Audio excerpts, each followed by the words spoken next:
Hello, my name is Lynn Garrick and I'm from the U.S. and I work for an organization called AME Community Services. We are a specialized group home provider for those living with Prader-Willi syndrome, and today I'm going to be talking about transition services and what that looks like as far as planning.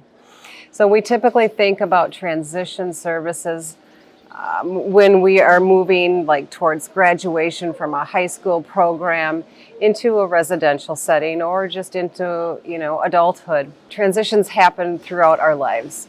And while most of the focus is going to be on going into adulthood, certainly as parents we transition when we bring this newborn infant with Prader-Willi syndrome home, and we're getting accustomed to the transition of the safety of the hospital to the uncertainty of our own homes and many therapies and meeting many new doctors. But then as we transition into the young child stage, we're into more therapies. Now we're getting into school. It's important to be developing some routine and some structure with our individuals. And also developing outside interests, maybe going swimming or a sport, but it's good to start developing some of those hobbies and skills at an early age, so then they have something that they know what they might want to do for a job or some other interests as they age. So in school, we have individual education plans for our children that help us educate the teachers and the staff on how to work with our children. And that carries them through their school years. And as we move towards the age of, say, around 15, we start to do what they call transition planning. Part of the transition planning and phases is starting to think about what life might look like for the individual that you love with Prader-Willi syndrome. What might that look like when they are out of school? Where might they live? Where might they work? This is something that a lot of people don't think about as children are younger, but it is something that you need to start planning for.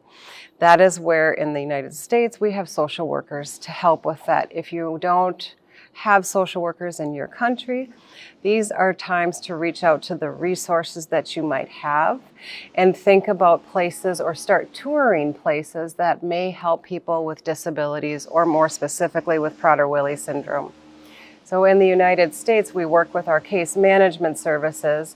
Hey, I don't know if residential living is a good idea for my son or daughter, but I'd like to start exploring some of those options. And so then from there, we can have tours of different types of facilities, whether that's your own apartment where there's additional supports coming in, whether that's a traditional group home where you would live with 3 or 4 other individuals with Prader-Willi syndrome, or even if that's going to be staying at your family home. What kind of supports would that individual need? And how can we best serve that? Another thing to be thinking about when planning for transition is how prepared is the individual for self-advocacy. Those are things also from along the way you should be training or helping them to understand how to advocate for themselves. Because as they age and they transition through young adulthood to older adulthood, to help them articulate what it is they need and they want, what is important to them and what is important for them. Always include the individual with all of these choices. That's where that self-advocacy that you've been kind of very purposefully training them throughout their lives. What do you think? What do you want? Those are planting the seeds of self-advocacy, and that's what's really going to help. So bring them on those tours of group homes and apartments. You'll know because obviously you might live with this person, what their needs are. That person might want to live independently. Well, how can we best do that with the resources my home country has? And we do that in conjunction with the school system. These are things that as parents we should be helping our children get assessed and start learning some basic skills, such as can they take care of their bathing needs, their dressing needs, and then it will move towards vocational assessments. What are they good? What kind of jobs are they looking for? What are they looking and hopeful for the future? Do they know how to schedule appointments, medical appointments? Do they know how to set up transportation? How do they manage their behavior? Do they know about food and food preparation? These are the things that are going to go into those transition plannings with the school. And then if they're going to be transitioning out of a high school program, they're either going to stay in a family home or move into a residential setting. And so as a residential provider, things that are really helpful for me when we are looking, when we're interviewing families and they want to come and move into a residential program is, what are your hopes and dreams? But wow, what are your skills coming in? Where are you at coming in? Do you know how to bathe yourself? Do you have a job? How can I support you? So these are things that while as parents of a younger child, you're developing these interests. So then I can help you find a job that is something that you like to do. Teaching transportation skills. Can they take a bus by themselves? Can they call a cab or use an app on their phone? Or might they need someone that sits with them on the bus? But those are other things to think about as we navigate into the adult world. Things that for some of us we take for granted, we just do.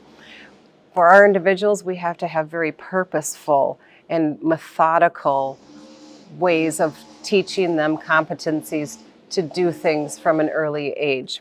Another important thing to establish early on is case management services. Those are social workers that would stick with you from infancy all the way. Some parents tend to think, my child is doing fine, I don't need case management right now, so it's okay. Keep those folks in your life, just checking in, even if it's only every year.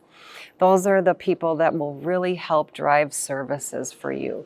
You also need to start thinking about as parents, as you transition into adulthood, that 15-year age, what are the medical services? Do I need to find out government programs and government funding for my child? Do I need to find now adult specialists because they're going to be aging out of pediatric programs? Do they want to find education after high school, and how will that look? What kind of university and services might they be able to provide to help my child safely and effectively learn at a university? In that 15 to 20 year age, you're going to need to start thinking about guardianship issues. It's different from country to country, from state to state, but is this person able to make informed decisions about their own care, about their finances, about their medical, overall health? There's different layers and levels of guardianship in the United States and probably other places in the world, but it will be very important to have that set up in the United States by the time the individual reaches the age of 18. These are things that you need to start looking again around that 15-year-old age. That's a very important piece of transition planning, is thinking who can help make decisions for my loved ones in the areas that they may not be able to do that independently, or they may need some assistance. There are lots of support groups out there, and I would encourage both the individuals living with Prader-Willi syndrome and the parents to always surround themselves with a community of support so they can bounce off ideas, whether that be through international organizations such as IPWSO, national associations, or even regional associations. Oftentimes parents are the experts, and so that is what is really helpful. So really the biggest thing is to start planning early for these transitions throughout life to happen. Transition into adulthood is typically started around 12 or 15 years of age, and please make sure to use all your resources that are available.